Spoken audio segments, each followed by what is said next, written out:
Hi, I'm Cameron Cortazzo and I'm sitting here with Nina Christian today. She's going to be answering some of my questions and helping you guys really understand some of the basic things that you can do as a young entrepreneur or young professional really looking to break into the workforce and really start your career. So Nina, thank you very much for joining us. Oh, my pleasure, Cameron. So why don't we start first and foremost, Yep. by introducing yourself and your background. Yeah, sure. So, as Cameron said, my name's Nina Christian. I've been a professional marketer for about 23 years and I've had my own agency, marketing agency, for 18 of those. So I love marketing.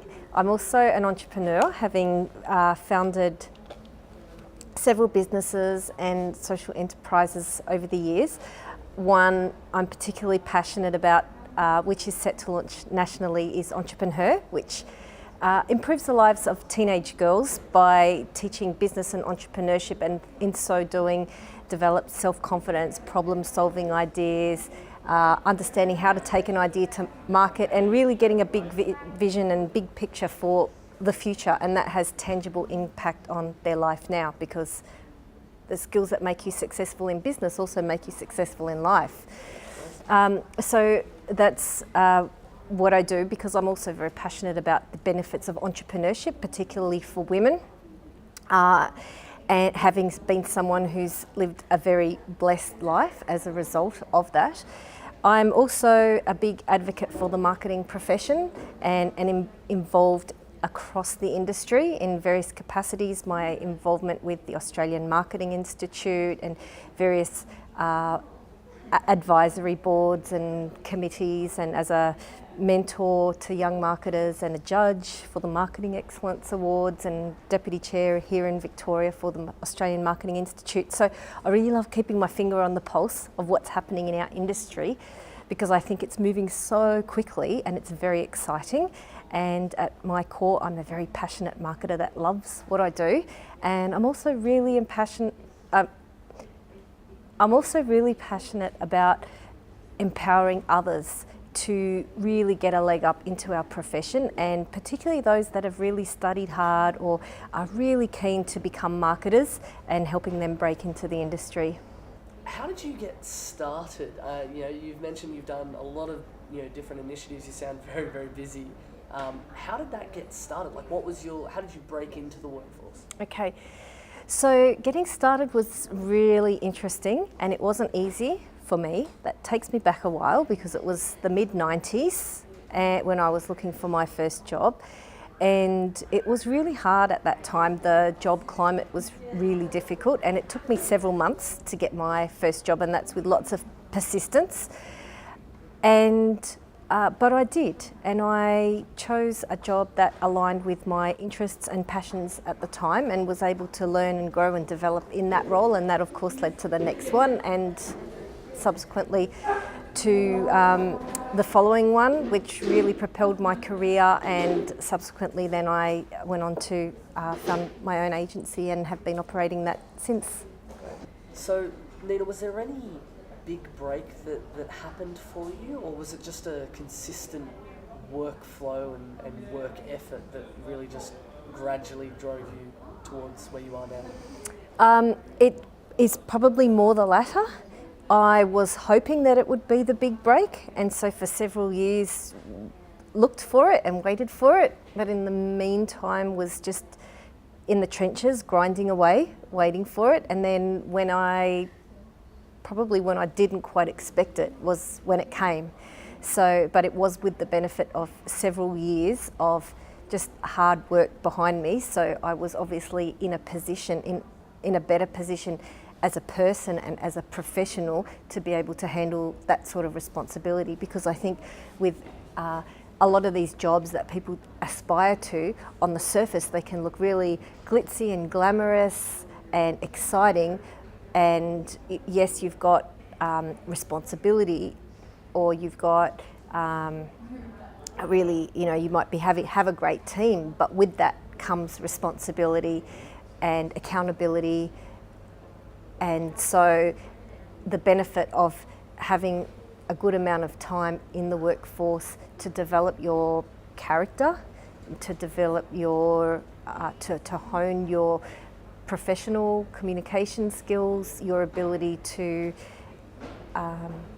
be astute in management of other people's assets, be they finance, people, are really, really important. And if you can do that wherever you are, then when the good opportunities come, you'll be in a position to be able to shine in those activities, in those areas. Yeah, definitely.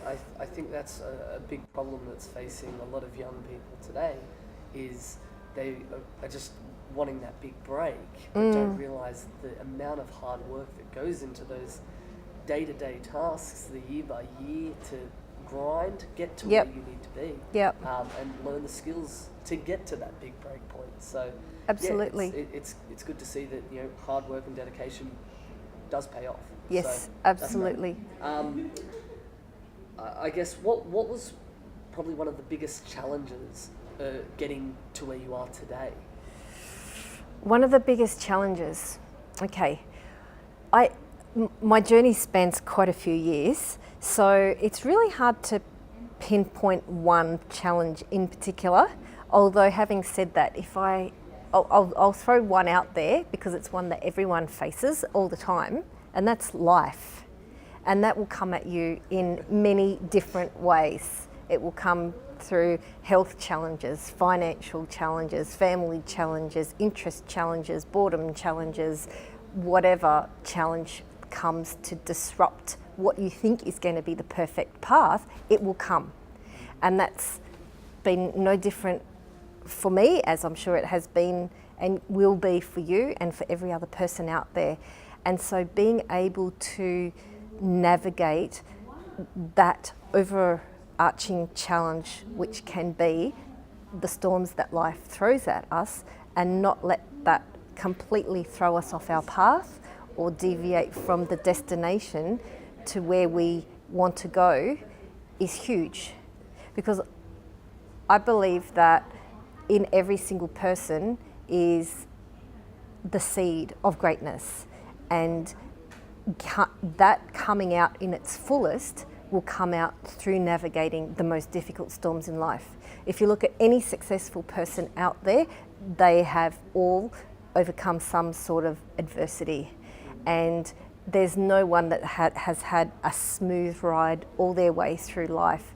And the difference between those that can rise to the top and those that buckle under the pressure and give up their dreams is the ability to navigate between the two. Definitely. So adversity is what helps to grow that seed of greatness. Well, adversity is going to come, and if you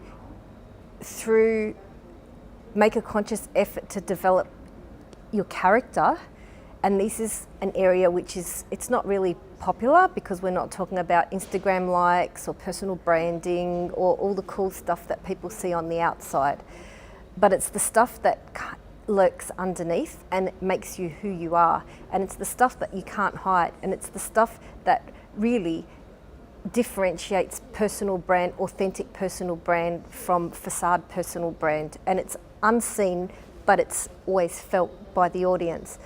And so if you have,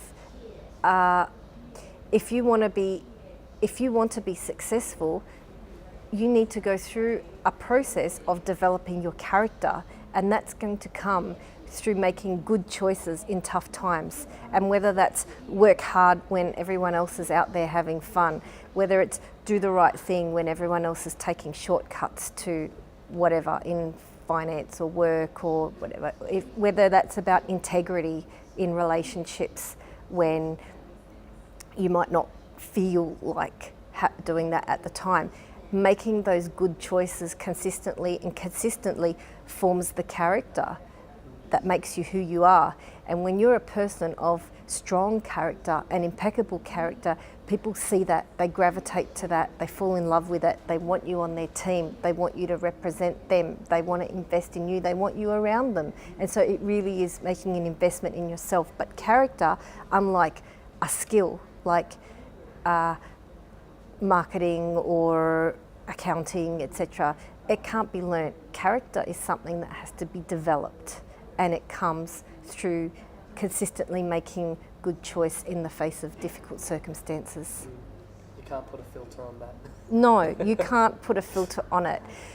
Yet it's so, it fascinates me, because why do some people like some people for reasons of they aspire to be that, and other people because they just want what they have?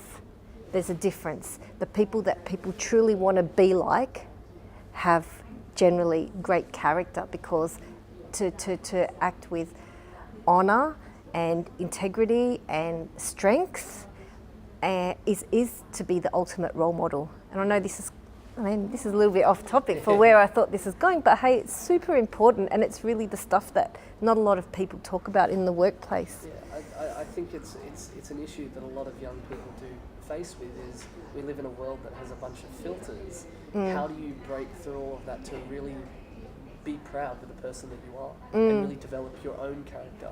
Everyone has a different character. It's about how do you personify yours? But enough of off script. Yes. I think another question I really wanted to ask you was, how do you stop yourself from drowning in growth and learning? There's a lot that's out there. There's a lot of content that you consume. How do you stop yourself from drowning in the growth journey? Yep. And also, how do you stop yourself from becoming complacent in where you are and where you're at? Yeah, really good questions. So to answer the first one, how do you stop from drowning in content? Which there's a coin that I use. I don't know if I coined it or not, probably not. I'm sure I borrowed it from somewhere. But infobesity, where there's so much information out there. I like that. I wrote an article on it actually. How do you decide what to consume? And for me, it comes down to a few things. It's what season am I at the moment, where I want to be intentional about upskilling in, or staying ahead of the curve in. What's my speciality, and so what do I need to know? And then there's part of it it's like a diet, where you want to have a balanced diet. If you had all, lollies and sugar and sweets, that would be not great for your health. But sometimes, having meat and 3 veg is good, but you want to enjoy the other things in life as well. So having a balanced diet for content may look like things that you need to know for your section of the industry at the moment, what's on the horizon, what's currently happening. It might be being broadly aware of what else is out there at a very surface level, just so that you can have informed conversations around there. And then there might be a section which is just what do you enjoy and what motivates you.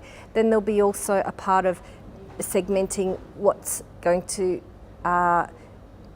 energize you professionally and what's going to energize you personally. And it's really important to strike a balance there as well, because you'll go through seasons where you're feeling on top of the world and you just hear stuff and you'll execute, and that's great. And then you can be more focused on absorbing knowledge. There'll be other times when you're actually feeling pretty flat, and you might be, whether you're feeling imposter syndrome, or you're just having a bad day, or you're facing some of the tough circumstances, and you need to speak more into your personal life, because the professional knowledge, it's there, it's sitting there, it's residual, it's there. You just have some blockages in bringing that out. And so by then focusing on bringing yourself up personally, you will then start to see the other stuff come out. So that's a really long-winded answer to your question, and that's only part one, which is how do you choose what content. You really be intentional about what season you're at in your life. What do you need? Just like with your health, do I need to be eating more vegetables and protein, or do I need to be making sure that I'm consuming less of whatever it is, coffee, sugar or something? And if you're if you've got to stay off gluten for a while, you choose that. You're intentional about it. So I would encourage people to be intentional about their content. Look at where they're at and where they want to go in their next step, and aim to align what content they're consuming to achieve that end goal, but always keeping in mind that balance of personal and professional. Yeah, definitely. I do struggle a lot of the time. I try to, on the train, on the bus home, I try to sit down and read some content, but I end up sitting on my phone and playing Fortnite. And it's something that I personally struggle with because I want to learn, but I start reading a blog or an article or watching a video, Yep. and then just go, I've just been working for 10 hours, I want to relax and sit down. Yep. Going off script. Yeah, no, but it's completely good. It's a real challenge that so many of us face. 10 years ago, we didn't have that challenge. Yeah, exactly. When there was a good article, you read it or you got your journal in the mail and there you go. But these days, we're bombarded with so much information and you think, how much should I really be taking in? And I don't want to have that suffer from infobesity where I tire myself out from reading too much. I guess the good question here would be, how do you balance that work, learn, and play lifestyle? Where we're young, young years of our lives, we want to go out and party and things like that. But you're also in a really prime area of your life where you can start learning and really get ahead of the curve. Yep. So how do you balance that? What's your advice for young people that want to go out and party, but also want to learn and want to grow their career? Yeah, sure. So for young people, definitely, and I'm guessing the majority of the people who may be watching this could be in their 20s, but that's really the decade to really set yourself up. You can do amazing things. You've got untold amounts of energy, drive, enthusiasm, youth, you coming into who you are as a person, and you don't have the hindrances and baggage that a lot of people then collect over the years. And so if you can not squander that and be intentional about how you apply yourself and to what, you can really make those years work for you. And that's not to say that there's no time for fun, but everything is going to, because everybody's going to have hobbies, interests, passions, friends outside, and you need that to be a whole person. But if you're partying 3 or 4 nights out of the week and struggling to get up and out of bed and to work, then something's probably not right. Conversely, if you're working a 40-hour week and then working another 40 hours over a weekend, day and night, and not seeing the sun or your friends, that's also not right. So you really need to find a balance and what works for you, and it's going to be different in different seasons. There's going to be seasons of hard work where you're working 2 jobs, or you're working and you're studying, or you're just trying to get an idea off the ground and you're working really, really, really hard. And if it's not forever, that's okay. But I've always found it helpful to think in terms of seasons. So just like our natural weather have seasons that we go, well, oh, man, it's so hot, but I can handle it because I know it's only for another 2 months. If it was like that day in, day out for us, we'd find it tougher. Same with winter. There's always that seasonal change, and we adapt for the seasons. We adapt our clothes, we adapt our lifestyle, we adapt our social activities. It's much like that with seasons. And if you can start to recognise the seasons in your life and adapt what you're doing to accommodate those seasons, you'll navigate them better because you'll learn to make hay while the sun shines, that saying. Like when you've got an opportunity, you've got a brilliant idea and you've got a fantastic team of people who are willing to rally around you and help you execute it, that ain't the time to be going out and partying. And likewise, if you've just worked 6 months on a major product launch and it's, you've just given everything and now it's in market and it's starting to gain momentum, you may be wise just to not stop, but change your pace for a season. Just allow yourself time to recoup and recalibrate, just get focus again for the next season.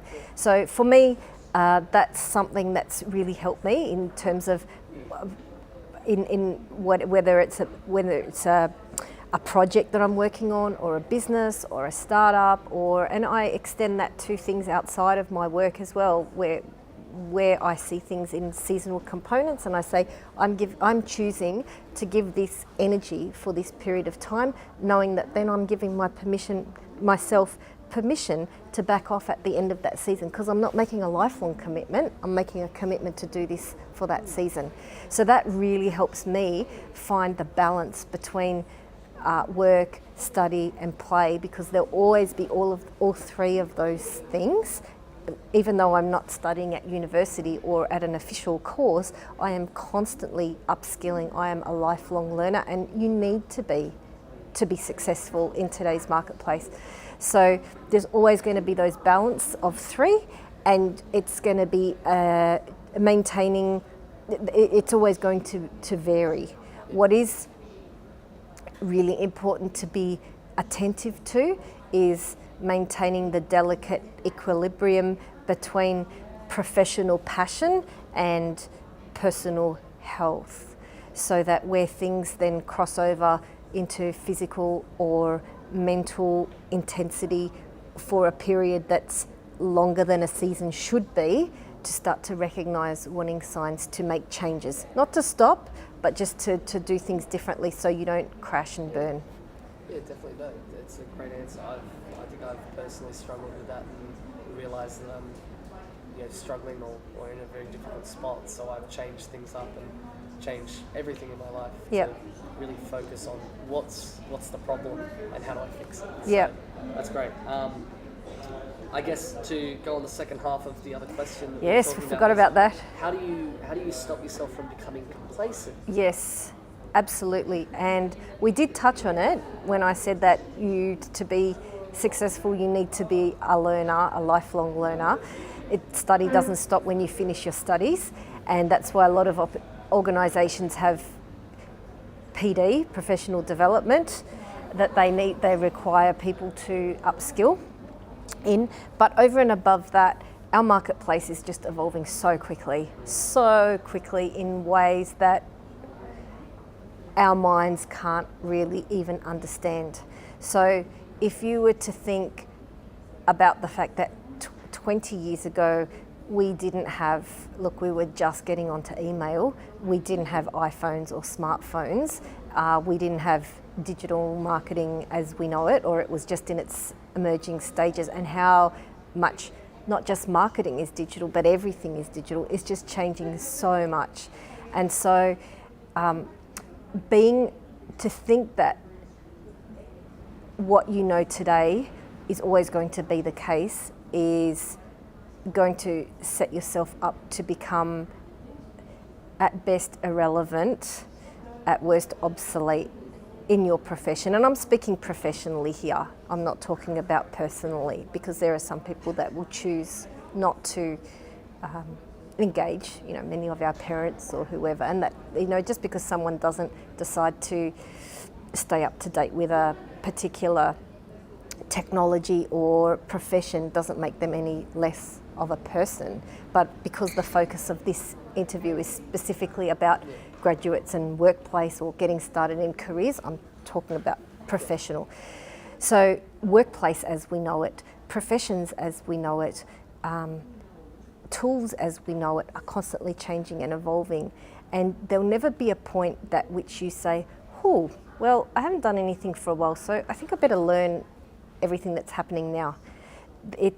You won't have it. You have to just do it continually, so that you are learning bite-sized stuff every week, every month, and that way it just becomes far less of an overwhelming task, because otherwise, you don't want to wake up one morning and say, well, things have changed and I've missed the boat.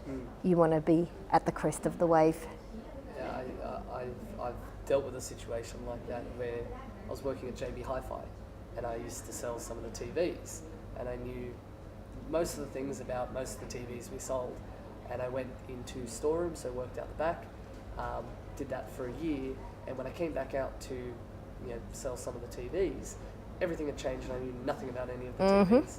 And it wasn't even a year, it was like 8 months. Yeah, absolutely. And that's how quickly technology is changing. Yeah. And I think in relation to marketing, Yep. digital marketing, Yep. the amount of tools that are out there Yeah. are incredible. Yep. You learn all the tools and you go, great. By the time you've learned all the tools, the first couple that you've learned have now become obsolete and there's a new competitor. In Heck the market. yeah. So I'll give you another real life example of this, that between the years of around say 2012 to 2015-ish, was a period where I was less active in the learning and digital space due to family commitments, aka having kids, etc.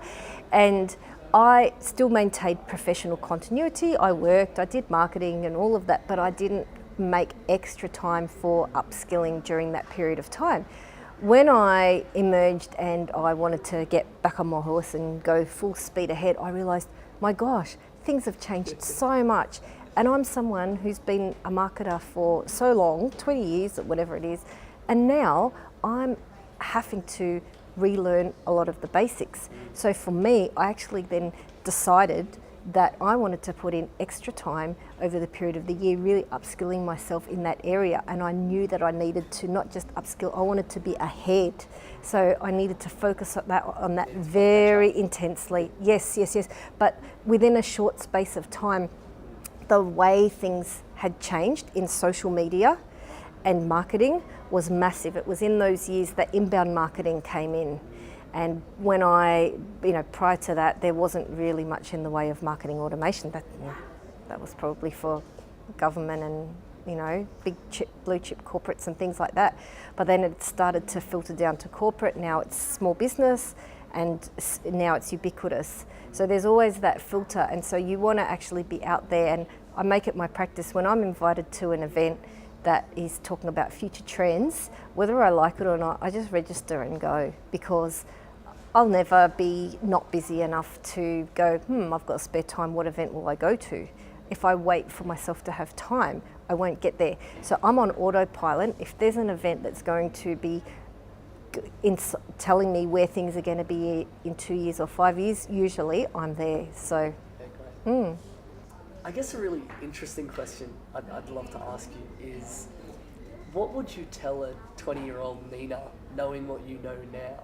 Yeah, that is a really interesting question. I think I would tell her to keep going, keep doing what you're doing. And the reason I say that is not because I had it made. On the contrary, I had no idea what I even wanted to do at that time. I was still finishing uni, heck. What was important to me at that time was to really do what I love and to follow my passions. And at that time, I didn't know where that was going to lead me or exactly what it was. But I did it anyway, and I'm so glad I did. And it's something that I've continued to do my whole life. And I would say that to anybody who, I'm probably going to another question here, but yeah, so that would be my answer. Keep on doing what you're doing, because if you do what you love rather than what everybody thinks you should do or what the popular thing is to do, you will eventually land on your feet, and that proved true for me. Great.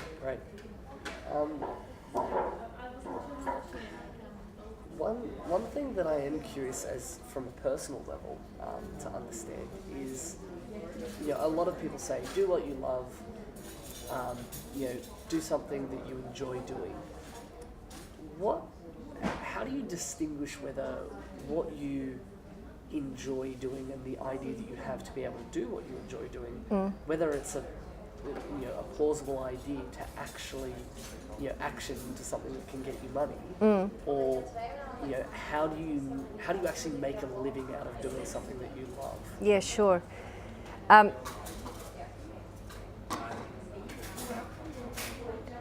It might be a case so I'll just backtrack a little bit. For some people, it's going to be find what you love and then see how you can make money out of it, right? And that would be especially so if they were an artist or a musician or in the arts, some hobby, cook, whatever. It's for people who don't have a specific tangible skill, it's harder sometimes to articulate in terms of finding, well, what do I love to do? So I think the key is to be very intentional and intuitive when you go about your daily life and when you go about your daily work, noticing what you're levels of enjoyment are around certain tasks. What energizes you? What drains you?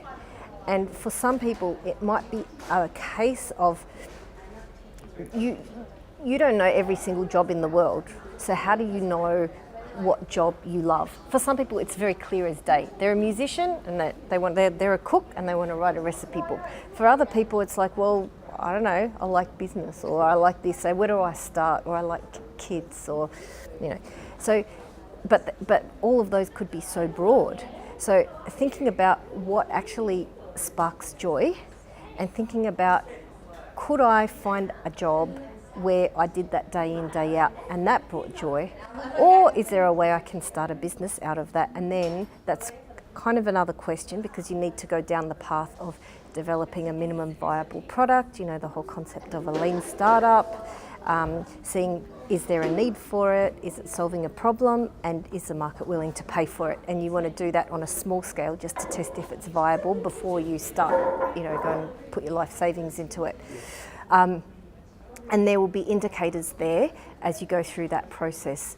But in short, I would encourage people to be more intuitive and think more about what they enjoy doing, and don't limit that necessarily to a profession, but just to be more observant when you go. And it could be things like, when you go to an event, how do you feel? Do you love it? Do you feel pumped afterwards?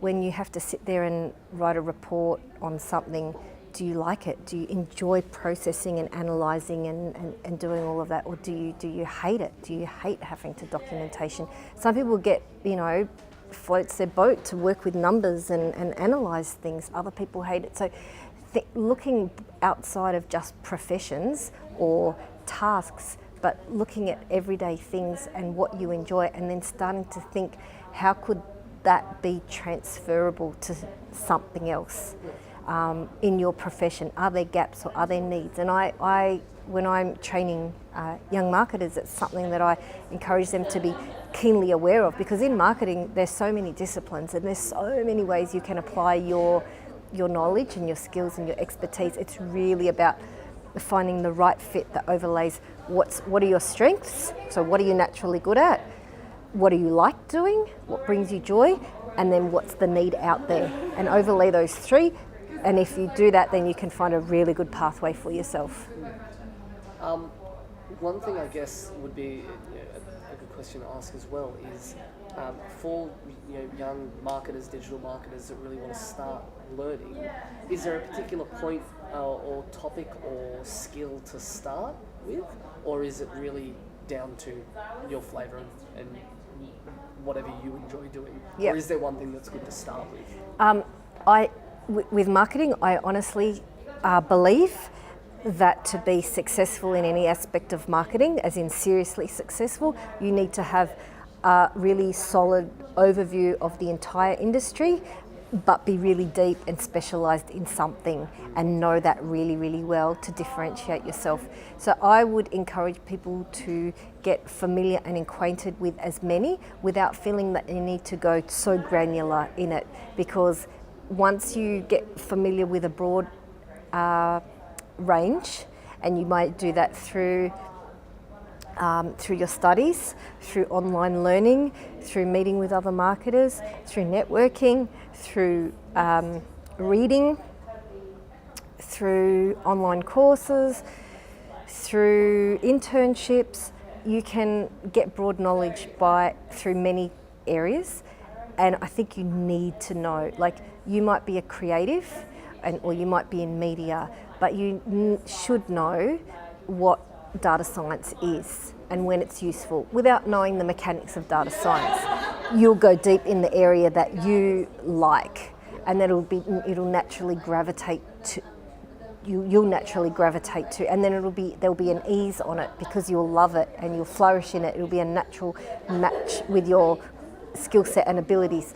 So I think to feel like you have to be an expert in everything is overwhelming, but to think that you don't need to know about it, that you only need to know about Facebook ads or funnels or market research or personas, and if you know that, then you know everything. That's also a fallacy. So I think the key is to have a really sound broad knowledge, but identify a couple of areas where you want to go deep and really nail those areas in terms of being an expert.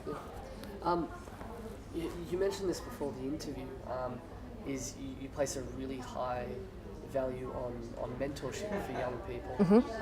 I've personally gone out and found my own mentors. It's a very daunting and difficult process of reaching out to people on LinkedIn or networking. Well, good on you, because not a lot of people do it, or they do it in the wrong way. So clearly you made it work. So my question is, for young people that don't have necessarily the courage or don't know where to start in reaching out to those people, how do you recommend they go about finding mentors? I understand some of the work that you do revolves around that a little bit. Well, yes, I did actually, as you now that you mention it, develop a program which does mentor young marketers, and that was actually came organically. It developed out of a bunch of stuff that I was doing with young marketers in that space.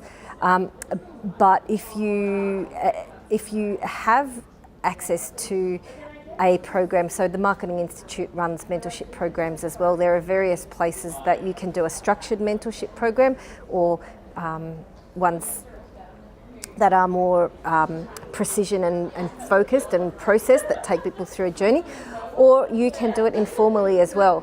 The key is really finding the right person that's going to inspire you and who's going to get you and who's going to help you get to where you want to go. And I think really thinking about how, if you're thinking of approaching someone, how you can also deliver value to that person and make it a two-way exchange rather than just a take exchange, is where there is great potential for long-term relationships to be formed. So, to give you an example, I stay in touch with all my mentees, and there's like dozens and dozens, probably hundreds over the years, because I'm excited for them and I love them. And some great opportunities have emerged even and come into my world as a result of things that I've given over the past. And so it really is that very much that circle of give and give value. And my mentees will, the good ones especially, will look for ways that they can go above and beyond and help me out in the same way that I am guiding them and helping them out. And that's really a beautiful thing. I don't expect it, but the ones that do definitely have the opportunity to stand out. That's incredible, to have so many mentees. That's great and good on you. I guess off the back of that, if that's something that you do, how does one go about either getting in touch with you or your program or the AMI? How do they go about doing that? Yep. Is there maybe a link that I can put down? Yeah, sure. You can. Mine in particular really revolves around marketing. And so that is pretty straightforward. It's getyourmarketingjob.com. Right. Really easy. That is closed at the moment because it's not quite by invitation. You can apply, but you need to fulfil certain criteria. Then we close the doors. We take those mentees through a program, release them, see their careers take off. Then we open up the intake for the next lot. So that's that. Otherwise, you can look around. There are lots of the Australian Marketing Institute has a mentorship program whereby you meet with someone once a month, but again that's an annual one. I believe it's closed for this year, and but for next year it may open again. And there are plenty of other organisations that run mentorship programs. Key is really finding one that aligns to what your objectives are and to be really clear on what you want to get out of it, because your mentor's time is valuable, and if they feel that they are giving you huge amounts of value in short bite-sized piece of time, you're more likely to get longevity out of that relationship than if they feel you're just sucking enormous amounts of time and then not going away and doing with anything with it, or not actually seeing tangible outcomes, then there's less motivation to continue. So really treating it with the highest regard, treating them with respect, treating the knowledge that they give you and actioning it is the best form of respect, because putting it into practice is huge. I guess my final question would be, if the audience could leave with one thing from this interview, what is it that you would want to tell them, and maybe direct to the camera and talk into the audience? Sure. Look, if you can find a way to do what you love, your life will be so much better. I think there's nothing more beautiful than waking up every day loving what you do professionally. And if you can find a way, and I know we talked about this earlier, but if you can find a way to marry your passion with your vocation and actually make it sing and make it work, and it will take a while. Like, I'm not saying you will get there straight away. You will have to do the grind. You need to upskill. You need to develop character. You need to become the person that your idea or your passion needs to give it life and carry it into the marketplace. But if you can work towards that, if you have a vision for it and you see it and keep that in front of you and keep going at it, you will ultimately walk into a place where you love what you do. And that's one of the biggest challenges that I enjoy having, is that I love what I do so much. All the different aspects of what I do in marketing and mentorship and social enterprise, that I could do any one of them full time, and I happily weave the three together plus more. And my challenge is maintaining that delicate equilibrium between not working and working, because I love what I do so much. And I guess that's that's common to a lot of entrepreneurs who find and passionately pursue what they do.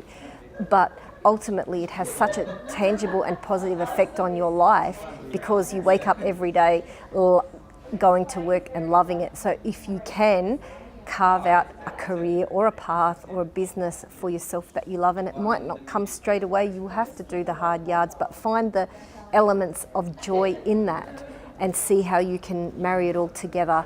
And that would be my recipe for a very successful and fulfilling work life. Beautiful. I love it.